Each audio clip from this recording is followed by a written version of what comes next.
தாய் தமிழ் உறவுகளுக்கு வணக்கம். அமைச்சர் மூர்த்தி தொகுதியில் தேர்தலை ரத்து செய்ய வேண்டும்.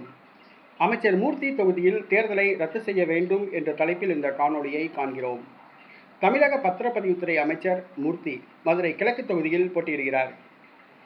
மதுரை கிழக்கு தொகுதியில் போட்டியிடும் அமைச்சர் மூர்த்தி தற்பொழுது 3வது முறையாக கிழக்கு தொகுதியில் போட்டியிடுகிறார். கடந்த 10 ஆண்டுகளாக அவர் சட்டமன்ற உறுப்பினராக மதுரை கிழக்கு தொகுதியில் உள்ளார். ஆனால் தொகுதியில் எந்த நன்மையும் செய்ய கிடையாது. குடிநீர் பஞ்சம் தாண்டவமாடுகிறது. நாய் தொல்லை, கொசு தொல்லை, சாக்கடைகள் துர்நாற்றம் அடிக்கின்றன. எங்கு பார்த்தாலும் பிளாஸ்டிக் குப்பைகள் கழிவுகளால் நிறைந்து காணப்படுகிறது. தரமற்ற சாலைகள், நீர்நிலைகள் தூர்வாரப்படவில்லை.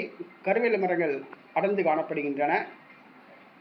தொகுதிக்கு எந்த அடிப்படை வளர்ச்சியும் அமைச்சர் மூர்த்தியால் செய்து கொடுக்கப்படவில்லை. இந்த சூழ்நிலையில் இந்த முறை தோல்வி அடைந்து விடுவோம் என கருதி அமைச்சர் மூர்த்தி பணத்தை இறக்கியுள்ளார்.